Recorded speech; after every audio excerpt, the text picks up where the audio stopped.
Voilà, c'est lancé. Nous sommes en live sur les ondes de Facebook pour l'instant uniquement, donc juste des ondes mondiales.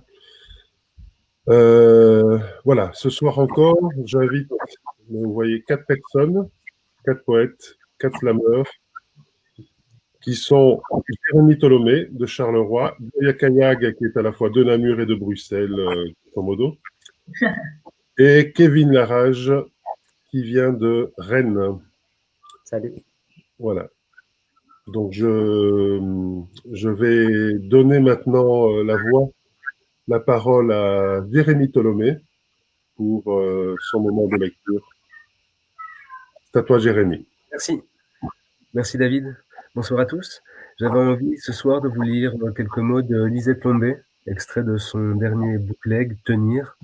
Donc le texte s'appelle « Ça pue ». Parfois, à la fin de certaines journées, une forme de lassitude terrible nous submerge. Parfois, c'est dès le matin que la bête nous attaque. C'est comme une énorme vague qui s'abat sur nos tronches, une énorme vague chargée de toutes les crasses du vieux monde, une déferlante charriant toute la pourriture raciste des journaux et des réseaux sociaux, une déferlante, marée coupante, nausée plombante, une agression, puis une agression, puis une agression, puis une agression, puis une agression. Ces jours-là, on se dit que nos réunions et nos mobilisations ne servent à rien. On se dit que personne ne peut terrasser le désert. On se dit que personne ne peut venir à bout des dragons à crête blanche. On sait pourtant. On sait que ce n'est pas pour nous les fruits de la lutte. On sait que ce n'est pas pour demain. On le sait, on lutte et on lutte. On le sait, mais ces jours-là, jours de brèche, jours de gerbe, jours de giclée apocalyptique, on se dit que peut-être même nos enfants n'en verront pas la fin de cet interminable tunnel. Ces jours-là, il y a danger pour notre courage et pour notre détermination. Il y a danger pour nos voix, danger d'extinction de voix. Ces jours-là, il n'y a pas à dire, ça craint vraiment, ça pue la régression à 10 000 kilomètres à la ronde, ça pue les types qui jouent des coudes et de la crotte, ça pue le rance prisonnier dans les replis, ça pue l'arbour féroce, ça pue les nanas comme nous, les nanas qu'on sort comme des tapisseries du dimanche pour colorer les assemblées, colorer les livres, colorer les rangs et se dédouaner de tout le reste et de tous les autres. Ça pue la menace de tout, menace de remplacement, de fin de race, fin de vie, fin du temps, béni des colonies, fin de fermer sa gueule, ça pue, jusque sous le sel de la mer, ça pue le dératiseur pour homme.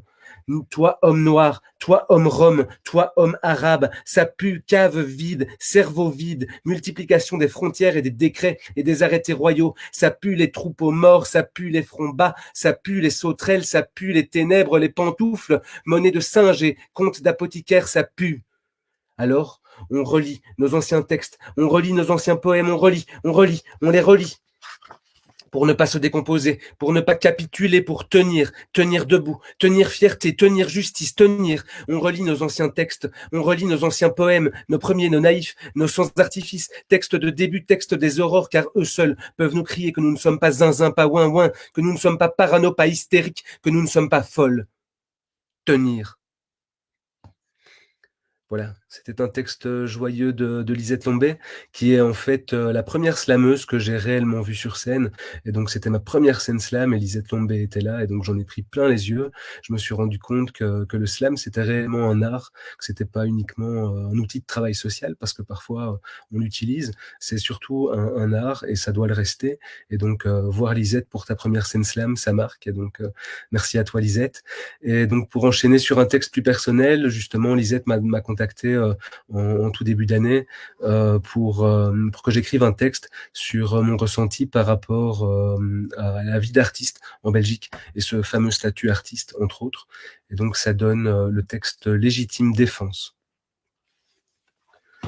J'en ai croisé des Émilie Artaud et des Antonin Dickinson dans les bureaux déshumanisés du chômage, jonglant vaille que vaille avec un tas de papiers pourtant dûment complétés, jurant leur grand Dieu que la poésie est un métier et qu'ils bossent dur, même la sainte journée, qu'ils font tourner l'économie, qu'ils achètent du poisson pané, qu'eux aussi avalent des tonnes de gluten en barres chocolatées, mais ça marche pas bien. Et l'employé du chômage de conseiller à toutes les Émilie Artaud et tous les Antonin Dickinson de réfléchir à envisager de penser à trouver un vrai job, et qu'écrire, ils pourront toujours le faire sur le côté. Après s'être acquittés de leur quota d'aliénation à la fabrique à clous ou à la fabrique à corbillard, Et puis, j'en ai vu des Saint John Garcia Lorca et des Federico Pers, dont on aime tellement la verve scénique et la présence poétique qu'on les invite à des soirées lecture dont ils sont les héros. Alors bien sûr, le cachet promis est de 0 € 0 centimes, mais, c'est l'occasion de te faire connaître, ça te donnera de la visibilité, bien sûr. Bien sûr. Toi, tente le coup à la boulangerie. Promets à la boulangère de parler d'elle à tes amis, de poster une photo du pain sur Instagram, hashtag bon pain d'antan, hashtag testé et approuvé. Allez, si elle te fait le pain au bleu, les dieux les lui rendront en like et autres j'aime. Ça marcherait, vous pensez? Alors, tous les Saint John Garcia Lorca et tous les Federico Pers raclent leur portefeuille rapiécé pour acheter le pain. Parce que la visibilité, ça paye pas les factures. Parce que l'écriture est un cycle long, mais les factures, c'est un cycle court. Alors, après le turbin, à la fabrique à clous, à la fabrique à corbillard, plutôt que de scroller sans fin sur les sites de désinformation en continu, tu voudrais te mettre un peu d'Emily Artaud sous les yeux, un peu d'Antonin Dickinson dans le cœur, toi qui voudrais savoir ce que Saint John Garcia Lorca, ce que Federico Pers pense des barres chocolatées et du poisson pané. Tu resteras bientôt sur ta faim, parce qu'Emily Artaud, Antonin Dickinson, Saint John Garcia Lorca, Federico Pers et tous les autres sont morts, étouffés sous un tas de papier pourtant dûment complétés, ou flingués par la boulangère qui voulait être payée. Merci, merci Jérémy. Merci. Excellent, excellent le dernier. Bon, le premier, c'était bien. Mais je découvre moi. Ouais. C'est à toi, Joria. C'est déjà à moi? Oui. Ok. Alors, moi, je vais lire un texte de Laurence Vielle du recueil Ancêtres qu'elle a écrit en Indonésie, que j'aime beaucoup. Il y a un texte que je l'ai entendu lire une seule fois et il m'avait marqué, donc j'avais envie de le lire, de vous le partager. Bissou Salé, Bissou Salma. Tu l'appelles Salé ou Salma. Son nom d'homme, son nom de femme. Bissou Salé Salma. Il n'est ni homme ni femme. Il est Bissou. Il parle aux esprits. Entre le monde d'en bas et le monde d'en haut, Bissou Salé Salma parle la langue du ciel, la langue de la Galigo, la plus longue épopée du monde, plus longue que le Mahabharata, l'épopée fondatrice des Bugis. Le grand Dieu créa le premier couple, la femme née d'en bas, l'homme tombé du ciel. Aucun enfant ne vint de leur union. Alors un Bissou fut envoyé pour leur ouvrir le chemin. Et 2 jumeaux naquirent, qui s'aimèrent avant même de naître. Il reste aujourd'hui 8 Bissous, qui parlent la langue du ciel. Bissou Salma, Salé, est fermier dans la journée, Bissou dans les cérémonies. On entre dans sa maison au milieu des poules, des oies et des enfants qui rient, au milieu des habits scintillants pour les cérémonies. On dépose sucre, biscuits. Bissou Salé Salma, voilée de blanc léger, femme aux mains d'homme, sourire transparent. Alors tu vois, est-ce que tu peux voir? Bissou Salé Salma prend l'arme pointue de ses ancêtres et la plante dans sa gorge, et l'esprit entre en lui. Sa main pousse la lame dans la gorge, et le corps, tu vois, le corps se soulève en transe, et le sourire au visage et les yeux clos, l'arme pointue en creux de gorge entre dans la peau, mais n'entre pas. Quand l'esprit est dans Bissou Salma, la mort ne le prend pas. La lame dans la gorge n'ébrèche pas l'intouchable. Tu le vois? Est-ce que tu le vois? La pointe entre dans la gorge, la pointe de la lame au corps de Bissou Salma danse comme une flamme, son visage en extase rit, flamme et lame au cou planté, extase, et puis Bissou Salé Salma chante à l'esprit, le chant de la Galigo, chante en langue de ciel. Venez, esprit, venez, nous sommes tous vos enfants, venez, esprit, venez, nous sommes tous vos enfants, nous sommes vos enfants, salmodie la voix de Bissou Salma. Douce, un oiseau, je crois, qui sait parfois ce qui demain arrivera. Je sens en moi, est-ce que tu le sens, toi? Mon cœur bat, tremble et danse avec l'esprit de Bissou Salé Salma. Voilà, un extrait du très très beau bouquet que je vous recommande, Ancêtres de Laurence Vielle.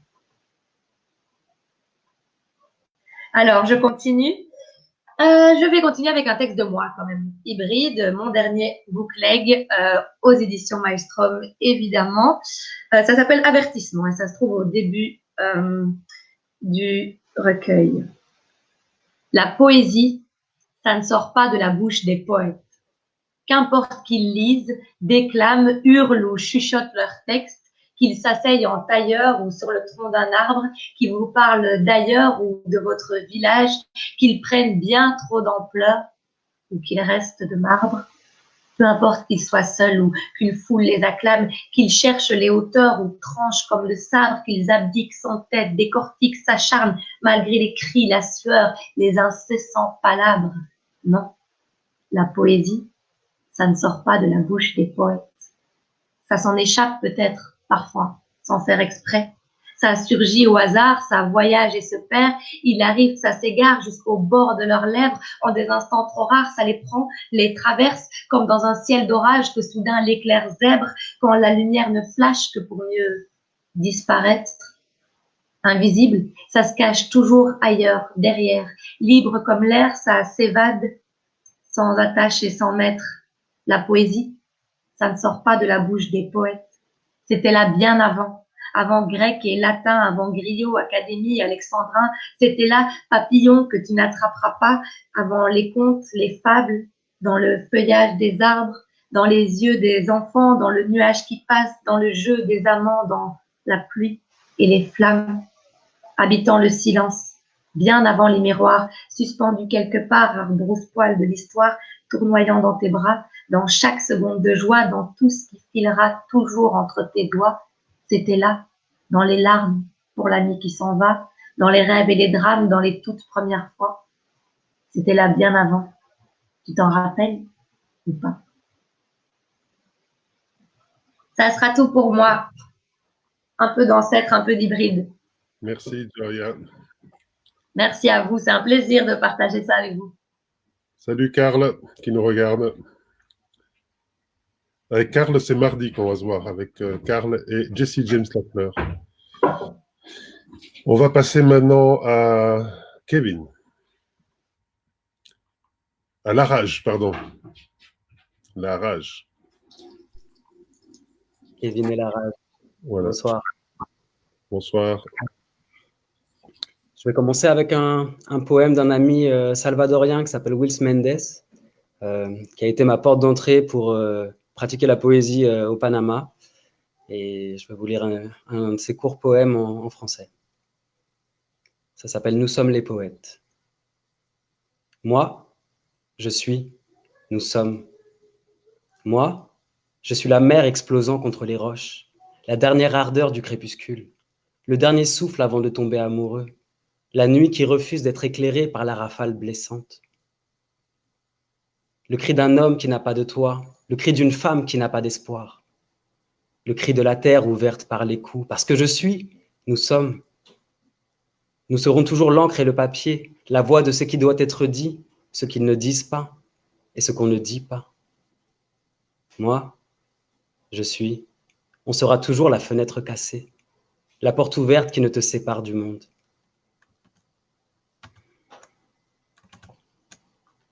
Ensuite, un texte qui s'appelle « Ma chère me guide » que j'ai écrit à partir d'une vidéo, d'une performance d'une personne qui s'appelle Alabama Viadaniova. L'agitation emplit l'air. Ma peau éclairée est habitée, mon regard l'a initiée. Je ne suis pas là pour te plaire. Le même vent m'insuffle et fait virevolter le sable. Il anime les détritus qui fleurissent sur la terre vague. C'est la même magie qui bouleverse les palmes, fait hurler les chiens et déroule mes larmes. Elle coule, si douce, et je contemple l'avidité du monde. Sans surprise, je respire la tempête dictée par les ombres. Le Chergui assomme les esprits de ses vapeurs. À l'abri, je dénude ma chair qui frissonne de chaleur. L'éclat de mon épiderme pique leurs yeux honteux de pudeur, leur donne des mots à la bouche. Même tordu, mon corps reste droit, peu importe leurs mots, jamais je ne me couche. Si j'hésite, c'est la porte ou la mort, alors j'avance et je bouge. Si je fais demi-tour, c'est sans le moindre doute. J'harangue la foule qui bouillonne dans ma tête, ma vie sans dessous dessus me plaît, je suis une fête. Je m'y suis invité, une décision toute bête, une douce incision dans ma vie que je célèbre. Ma liberté est un mouvement, plus je me débats, plus je m'éloigne de leur sable mouvant. Ils ne m'aideront pas, je ne leur céderai rien. Je suis un éclat de tempête, ils ne le sentent pas, mais mon souffle leur fait du bien.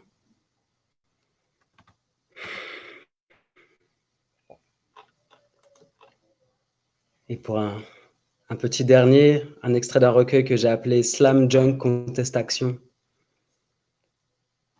qui n'a pas de titre pour ce soir. Je m'appelle, et peu importe comment je m'appelle. Pour mon fils, je suis passé du Kenya ou peut-être des Philippines jusqu'aux Émirats. D'un pays que l'on envie peut-être pour le tourisme, mais pas pour le niveau de vie. Pour mon fils, je travaille dans cette usine de vacances. Pour que mon fils ait un avenir radieux chaque jour, je ne vois qu'à peine la lumière. Pour mon fils, je partage une chambrette ridicule et même mon matelas avec une inconnue. Pour mon fils, j'emprisonne chaque jour mes pieds dans d'escarpés escarpins, enserre ma taille dans cette étroite jupe, mes douces jambes dans des collants qui me râpent la peau chaque soir. Accroche un sourire inamovible et tiendrai ce poste aussi longtemps que possible. Mon fils, tu as dû grandir. Il y a maintenant 3 ans que je t'ai enfanté, peut-être 2 que je ne t'ai pas vu. Je n'ai pas pris la fuite, je ne t'ai pas abandonné à ma mère. J'aurais aimé t'emmener, te cajoler, t'élever. J'ai peur de ne plus savoir à quoi tu ressembles, à qui tu ressembles. J'ai peur d'oublier tes traits, j'ai peur que tu m'oublies, que tu me traites en inconnu. J'ai peur que tu ne me connaisses pas, que l'on ne reconnecte pas. Pardonne l'absence de mon sein. Pardonne l'absence de mes mains. Celles de grand-mère sont calleuses, mais elles tiendront les tiennes jusqu'à mon retour. Je pince mon sourire quand ils se plaignent d'attendre, même un peu tout petit. Je te l'ai donné, mais j'ai déjà pris tant de retard sur ta vie. Et toi, tu ne sais même pas que tu m'attends. Ta vie normale est sans moi. Je me sens sans poids si ce n'est celui des pièces que je vous envoie. Être l'étrangère, l'expatrié, l'immigré, s'occuper de touristes qui ne l'admettront pas, mais le sont tout autant. Être loin de mon sang et de ma lignée, quel étrange sentiment. Je suis une, je suis seule, je suis nombreuse, je suis des millions, à voler des emplois que vous ne voulez pas de toute façon, à voir nos vies s'envoler au rythme des saisons, avoir juste envie de rentrer à la maison. C'est tout pour moi. Merci, Faraj. Magnifique. Merci beaucoup. Merci. Alors, je vais... voilà, j'ai pas oublié de mettre un mute. Alors, ça me fait penser justement qu'aujourd'hui, ça a été la 2e journée du festival. Alors, on va le faire jusque dimanche, ce truc, parce que c'est pas la nostalgie du passé qui ne s'est pas réalisé, ni pas non plus de nostalgie du futur. Mais voilà, je tiens à moi-même à ne pas oublier. Voilà, on voit les commentaires qui s'affichent. Peut-être que je vais s'afficher parce que je n'ai pas dit qui s'affiche. Voilà, je tenais. C'est pour ça aussi qu'on va conclure après avec Jodorowsky, qui était là avec Antonio Bertoli un peu à l'initiative, on était à l'initiative de Révolution poétique, des actions poétiques. On va conclure cette session avec ça, avec une interview de 2002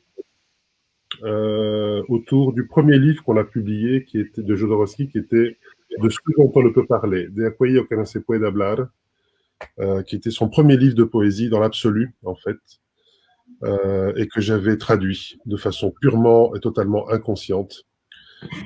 J'avais comme étudié pendant 2 ans l'espagnol et l'italien m'a beaucoup aidé, mais voilà, comme j'avais trouvé à l'époque, j'avais cherché pendant bien 8 heures. Quand j'ai eu le OK final, j'ai cherché pendant 8 heures des traducteurs. 8 heures après, je n'avais toujours pas trouvé. J'étais tellement impatient que j'ai commencé à traduire. 10 jours après, je vous assure, de traduction quasiment non-stop. Je m'endormais à 3 heures du matin, je me réveillais à 7 heures, genre. 10 jours après, le travail était fait, et alors j'envoyais l'info, pas le texte, à Antonio Bertoli. C'est comme ça que j'ai connu Antonio Bertoli, et qui était son éditeur en Italie, qui est la personne aussi qui avait été encouragée par Jodorowsky de faire pas mal d'actions poétiques, mais qui lui-même avait encouragé Jodorowsky à publier sa poésie. Voilà. Donc je vais par contre vous lire autre chose.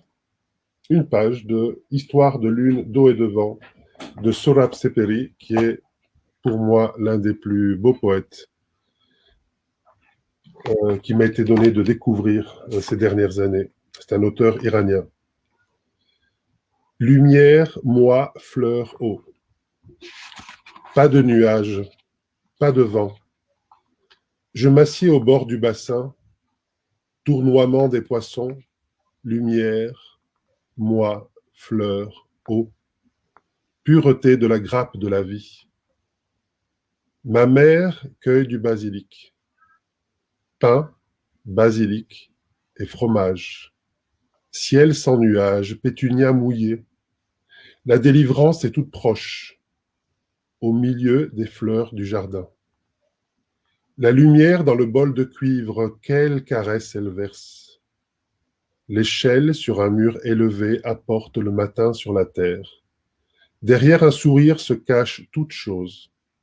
Le mur du temps a une ouverture qui de là fait apparaître mon visage. Il est des choses que je ne connais pas. Je sais, si j'arrache une herbe, je mourrai. Je monte jusqu'au plus haut. Je suis plein d'ailes et de plumes. Je vois le chemin dans l'obscurité. Je suis plein de flambeaux. Moi, je suis plein de lumière et de sable, et plein de forêts touffues. Je suis plein de chemins, de ponts, de rivières, de vagues. Je suis plein d'ombre de la feuille dans l'eau. Combien à l'intérieur je suis seul. Voilà, c'était Sohrab Seperi, magnifique poète, qui est... pardon? Je confirme. Tu me l'avais offert, je pense, ou je l'avais acheté, je ne sais plus, mais en tout cas, ça m'avait beaucoup marqué. C'est un très, très... Ouais, il y a des livres qu'on offre très volontiers. Je pense que les livres que j'aime le plus offrir, c'est Sohrab, c'est Antonio et c'est René Daumal. Certains le savent.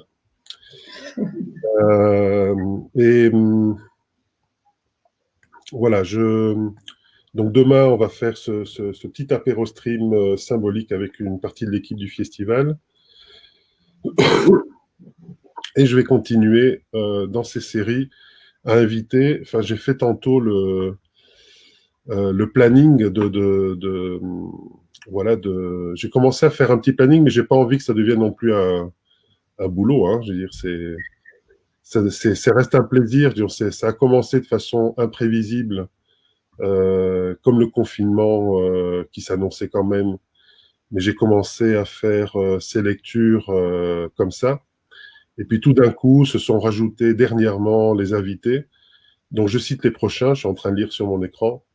Dimanche, on va avoir un solo avec le grand Serge Pey, qui est quelqu'un qui n'aime pas du tout normalement la vidéo et Internet pour lire parce c'est un être de corps et de présence, comme vous l'êtes aussi, hein, mais voilà. Et Serge me fait le grand plaisir d'accepter de m'accompagner dimanche pour, avec lui, on va clôturer notre festival virtuel finalement dimanche. Mardi 12, ce sera Karl Norak et Jesse James Lafleur. Mercredi 14, Catherine Barzix, Karel Logiste et Vol au vent, ce sont 3 Liégeois. Jeudi 14 mai, ce sera Annie Lulu, Annabelle Giudice et Jean d'Amérique. Dimanche 17 mai, Christine Guinard, Rolf Doppenberg de Bonn et Michel Garrios de Beyrouth. Lundi 18 mai, Shadi Fati, Florence Hélin et Michael Grébil. Voilà, pour l'instant c'est tout, mais c'est déjà pas mal. Je me rendais compte, ça faisait un peu agenda de télé, quoi. Ça devient programme de télé. Mais voilà, mais c'est une télé, non, quand même. C'est autre chose que la télé. On n'est pas là pour débattre. Voilà. On s'écoute respectueusement, ça change des programmes télé. Voilà. programme de la culture. Voilà. Je vous remercie beaucoup et on va donc lancer la mise au dos. Je dis à tous les autres à demain. Donc, pour rappeler ce que veut dire en fait à demain, mais ça veut dire ça, à demain. Voilà. Ciao. Salut à tous, merci. Merci à vous tous. La révolution politique, pour moi, est périmée. On a vu tout ce qui s'est passé. On prend un pouvoir et on met un autre pouvoir. Mais c'est toujours la même chose. Moi, je suis pour la révolution poétique, n'est-ce pas? Poétique, il y a la éthique aussi. Hein? Il y a la peau, oui, il y a l'éthique. Alors, je vais avoir une peau morale. Mais quelle morale? Puis dans ce monde-là, on ne sait plus quelles sont les bases d'une morale. Alors, dans la révolution poétique, c'est la morale de la beauté. Le mal, c'est l'oubli de la beauté. Et c'est la recherche dramatique de qu'est-ce que c'est que le beau. Non? Parce que la vérité, on ne peut pas la toucher. C'est impossible, on ne peut pas la dire. Alors, je vais chercher la beauté, ce que c'est la lumière du beau. Après près. La poésie est avant tout un acte, vivre de la meilleure manière et dans des mondes possibles. Alors, comment expliquez-vous que le commun des mortels soit coupé des mondes possibles? C'est par manque d'imagination, parce que notre société, c'est une cavale contre l'imagination. Il y a plusieurs sortes d'imagination. L'imagination intellectuelle, on ne te permet pas de penser ce que tu veux ni de dire ce que tu penses. C'est un crime. On te met en procès ou on te condamne à mort parfois. Et on a des manques d'imagination émotionnelle. On croit que l'amour, c'est un, moi et toi, sans se rendre compte que l'amour, c'est toujours à plusieurs, c'est jamais à deux, c'est à trois, à quatre, à mille, à un million, à l'humanité entière, à l'univers entier, à la divinité entière. On a des limites dans l'imagination sexuelle. Tout le temps on s'ouvre, mais c'est toujours les mêmes stupidités, les mêmes appareils. Là. On n'a pas d'imagination et on n'a pas d'imagination même vis-à-vis de son propre corps, parce qu'on se sent chaque jour pareil. Et c'est pas vrai. Aujourd'hui, je me sens comme ça, mais si je vais changer tout de suite mon imagination corporelle, je pourrais très bien une autre dans un moment donné, comme je le vais. La Organisation mondiale veut conserver tout pareil. C'est ça, c'est le mouvement. Rien ne doit changer. Et c'est la lutte entre les personnes qui veulent que l'imagination arrive au pouvoir. Phrase que moi-même, dans 1968, j'ai écrit dans un mur de Paris. L'imagination au pouvoir appelle à devenir célèbre. Et je regrette de le dire. Alors, croire ne suffit pas, il faut faire ou ne pas faire. Alors moi, je voudrais que vous nous disiez où même vous puisez cette énergie pour faire et défaire, pour croiser et décroiser les chemins qui vont toujours vers des buts neufs. Je ne puise pas l'énergie. Ça veut dire que l'énergie ne se puise pas, elle vient à toi. Ça veut dire, les chasseurs, c'est la proie.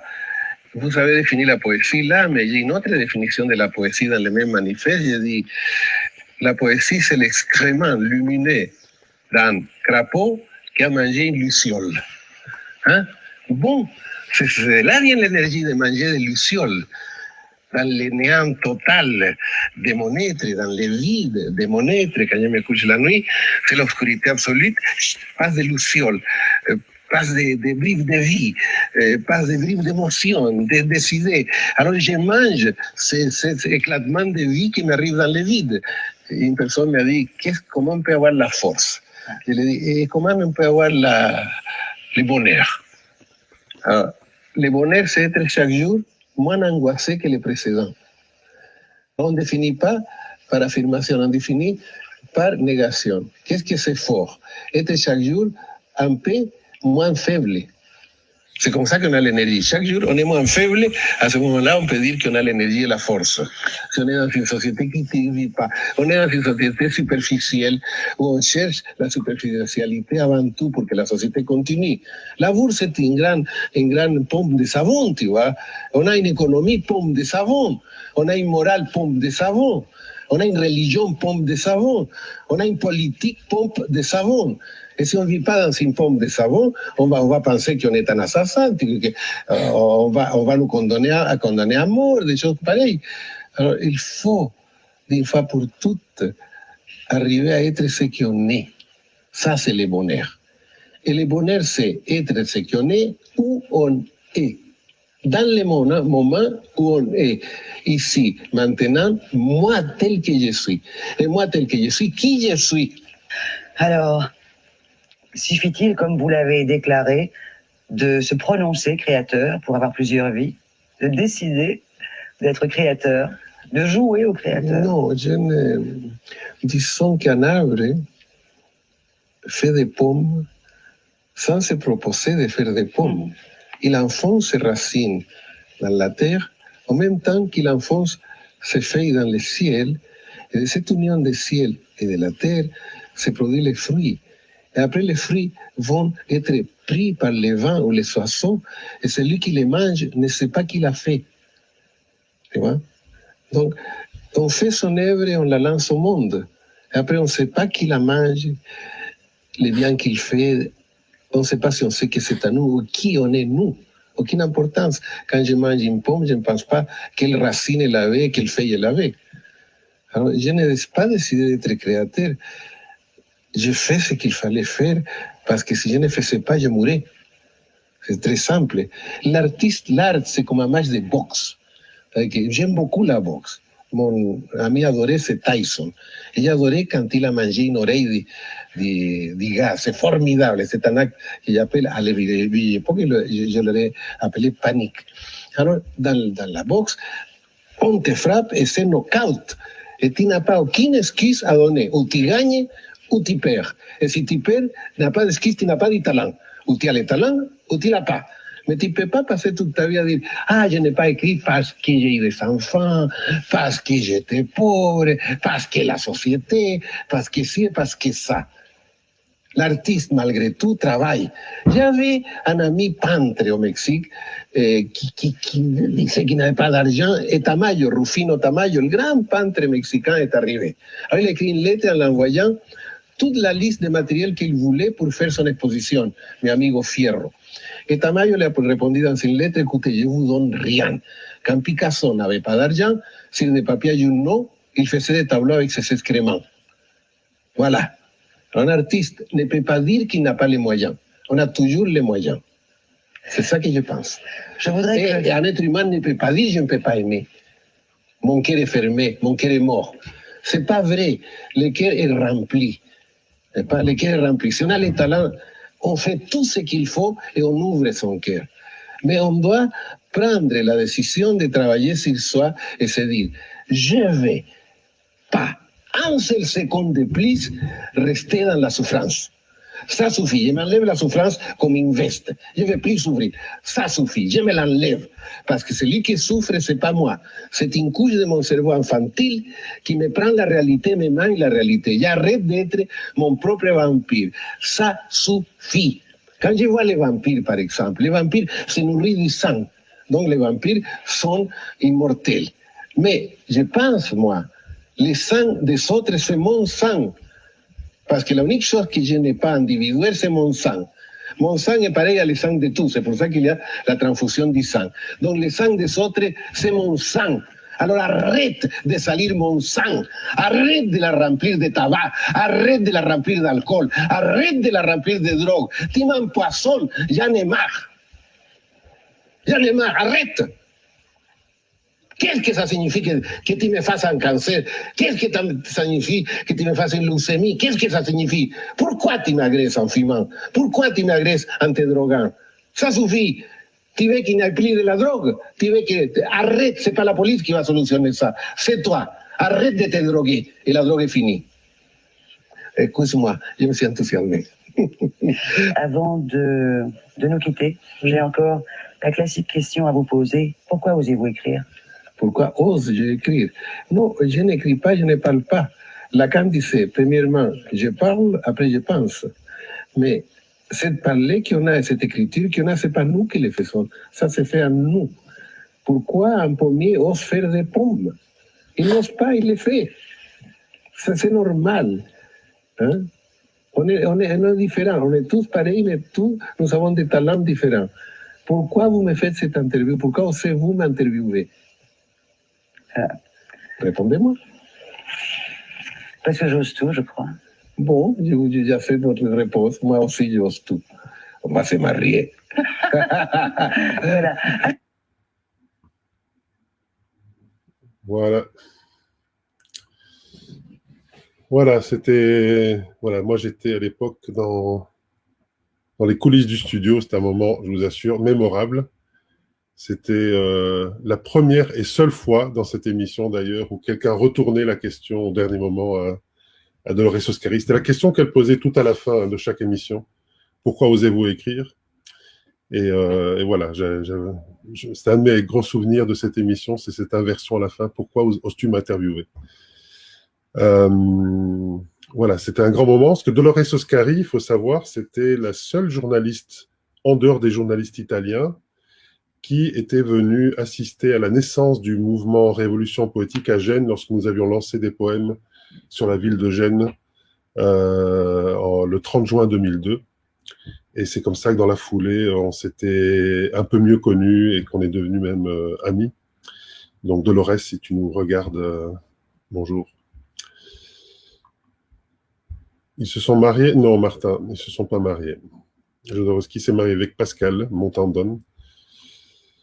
Et Patrick nous dit qu'il était au Brésil, qu'il a vu ça sur TV5. Oui, c'était une émission qui a fait vraiment le tour de partout et sur Internet, elle marche encore très bien. Enfin, c'est le petit montage.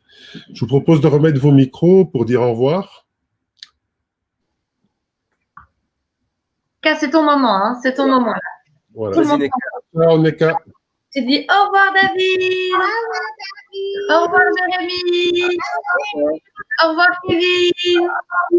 Ça c'est Kevin. Au revoir tout le monde. Bon appétit. Merci. À l'époque de certaines épidémies, on disait sortez couverts. Aujourd'hui, on ne peut même plus dire sortez, quoi. Restez chez vous. On est passé du sortez couvert à ne plus sortir du tout. Voilà, la voix de la sagesse a dit. Voilà. Maintenant, c'est important de rester, devenir soi-même et d'oser, de tout oser. Je pense qu'il va falloir, nous les artistes, de plus en plus oser. L'art et la culture, dans son rapport surtout au public, sont réellement dans les choses qui sont les mises en danger. Nous ne sommes pas les plus mis en danger parce qu'il y a d'autres personnes en plus. Mais voilà. J'ai mis mute au micro, comme ça ta maman n'est pas obligée de te mettre ta main sur la bouche. Le cas, c'est bien de t'exprimer, il faut continuer à parler. Je vous embrasse toutes et tous. Ouais. Salut tout le monde. Merci Au revoir, à bientôt. Revenez tous, c'est ma